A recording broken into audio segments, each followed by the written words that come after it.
Make sure you turn the switch on up here by the handle. Make sure you turn the switch on up here by the handle. Make sure you turn the switch on. Okay, today is I'm going to talk about this earthquake. This is a walk behind trimmer, and if you can see down here, right there, those things sticking out, this is like a trimmer that you would use to trim weeds and stuff like that, but it's a walk behind trimmer. And it's got, if you can see on this close-up I'm going to show,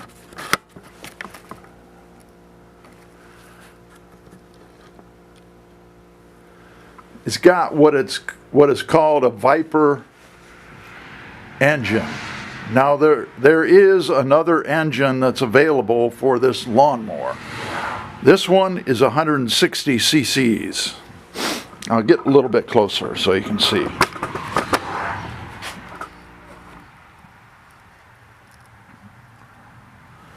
Yeah, this is the Viper engine. Now the other one is a Briggs and Stratton, and I believe that one is 173 cc's or 170 some cc's. Down here is the usual primer bulb. I could not get this thing started, and I could not figure out what was going on. But this mower has an on-off switch right here.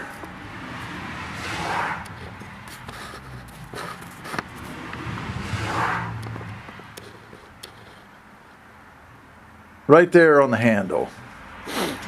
And all you have to do, and the reason I could not get it started is I didn't realize it, but I had pressed that switch, moving it around, trying to get it started and moving it from place to place. Also, you just press this to start it. Press this small little space right here, and then to shut it off, here's the big button, and you press that to shut it off. So it's got an on-off switch. It's sort of a safety feature. And this right here, this handle here, this turns on the trimmer part of it. Also, there's this tag notifying you that it has a warranty, a 5-year warranty. You also have 30 days to register this mower. And I think the company that made this, I think it's a good company. And it seems to be a pretty reputable company that makes it. Now, I don't know if this engine was made in a foreign country or where it was made at. I haven't researched that. Also, it has another feature that is pretty interesting. Right here are two knobs. These green knobs right here. This has a fold down handle. If you have a space that is taking up too much room in your garage or barn or some storage place that you have, you can fold this handle down. This came pretty all together, pretty much assembled. But if you want to fold this down like this, this is how it came to me. It's folded down like this. So I think that's a pretty nice feature. And then if you want this up, this has teeth right here on either side. It has teeth right here on either side. And then if you want to have your handle anywhere you want it, if you're a shorter person, you can take this handle and put it down like this. If you are a taller person like me, then you're going to want it up like this. And all you do is just sort of have to move this handle back and forth to find the right spot. Make sure that these teeth mesh, and then just tighten this up.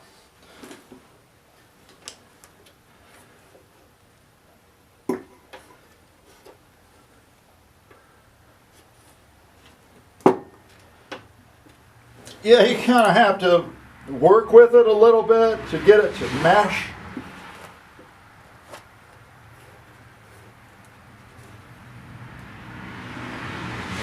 And tighten it up.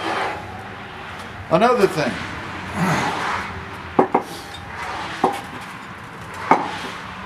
These have replaceable splines.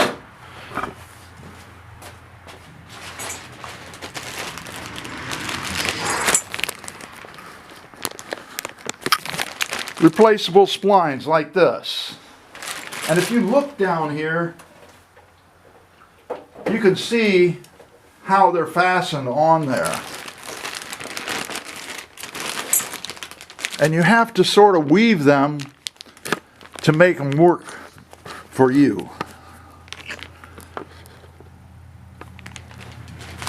Just follow this pattern right here. And I believe, if I'm not mistaken, that the book tells you how to fasten these on. These have got 3 little loops of steel, and if you weave this on here just right, these will stay on there. You don't have to mess with them. So it's pretty good. I think it's a good trimmer. It's got an overhead valve engine, which I think is a good feature.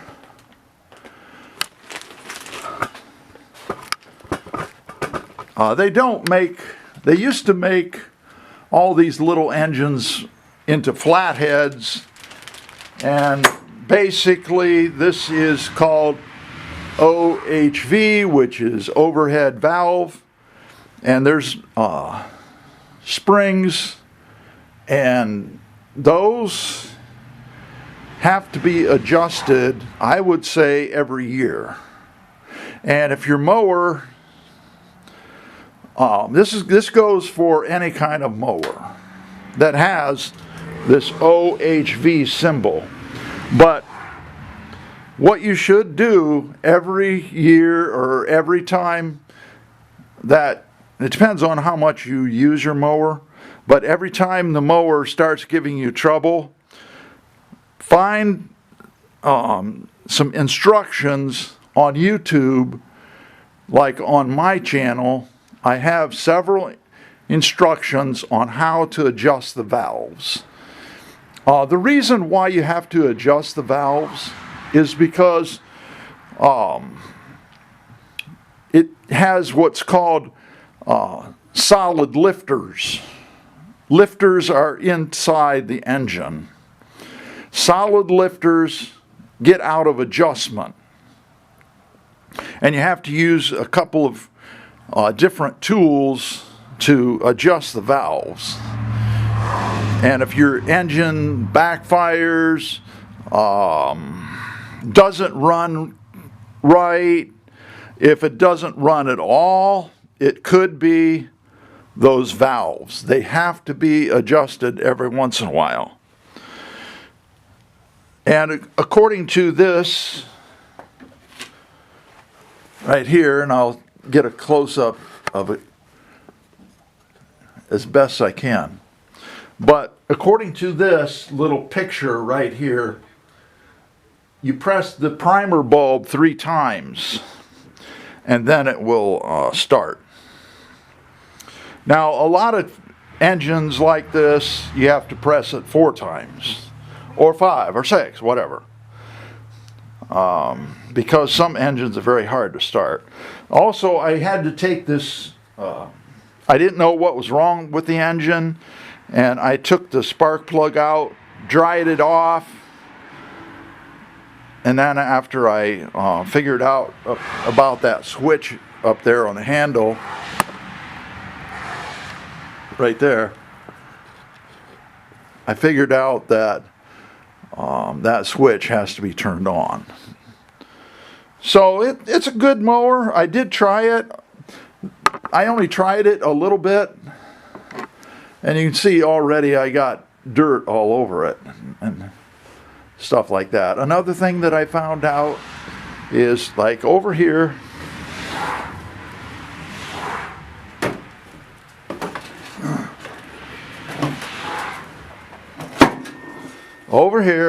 right down at the bottom there, you can see right there, that is the dipstick. And no, I'm not talking about a person. That dipstick is very hard to get to, and it's very hard to thread it back in. Usually, most engines have a tube that comes up like this, and you fill that with oil. But don't put in too much oil, because it backfired a couple times. And another thing is that when you start your engine for the first few times, it may die, and you may have to restart it. This engine seems to start really well once I found the mystery of the on-off switch. It's got a pull cord. I would love it if it had an electric starter. But it's fine. And I did use it a little bit, and I'm going to show some of that. Okay, well, here's a disaster area. I usually mow around it because I don't like mowing it. So we're going to try this with a weed eater. Okay, first of all, hit the primer bulb 3 times. So I gave it 4 instead. And then the next thing is, I'm going to pull the cord, make sure you turn the switch on up here by the handle.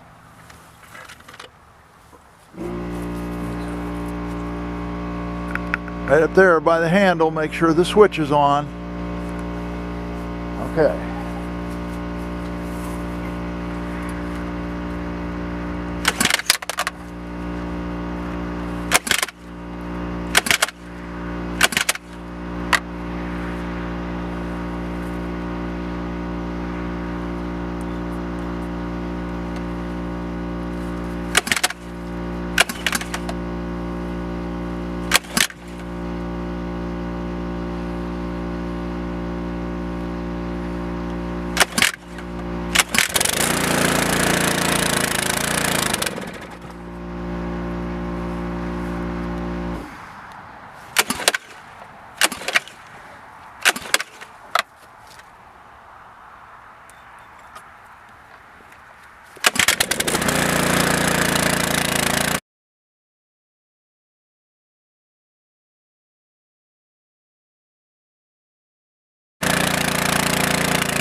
Okay, as you can see, it sort of destroyed the two places where the string was at, and you have to have those special strings in order to make it work. Okay, here's how to replace the line. First of all, put this one over here. It's kind of difficult to do because I did replace the other one like that. Okay, so try to pull it sort of even if you can, and then once you get it in like this, then you can further get it so that it's even. Get the two ends so that they're even. Okay.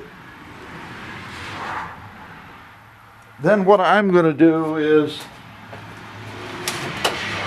I'm going to mark these so that, you know, once I get them even like this, I want to make sure that it stays like that. So I'll mark it on either end.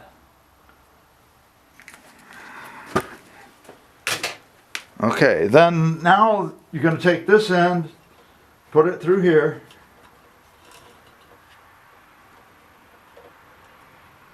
And make sure that your two marks are staying there. Okay, now it turns all the way around. It's very difficult to get this together. So you have to take this one, put it back through here.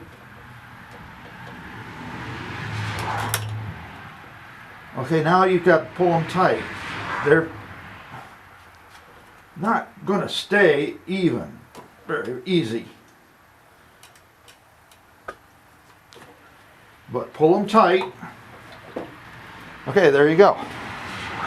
Now you got both of them. There's only two places.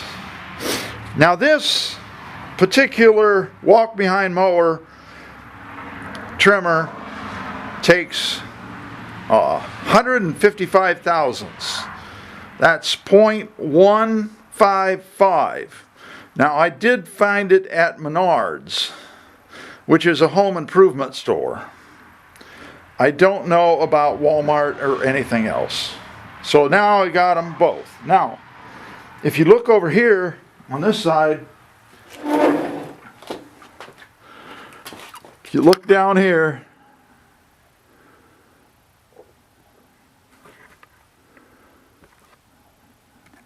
right here, there's a sharp piece of metal.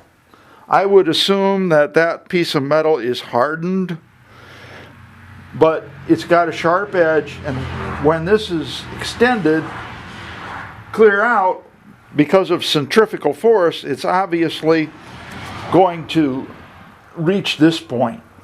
That is the thing that cuts the trimmer line evenly. So now it's ready to go.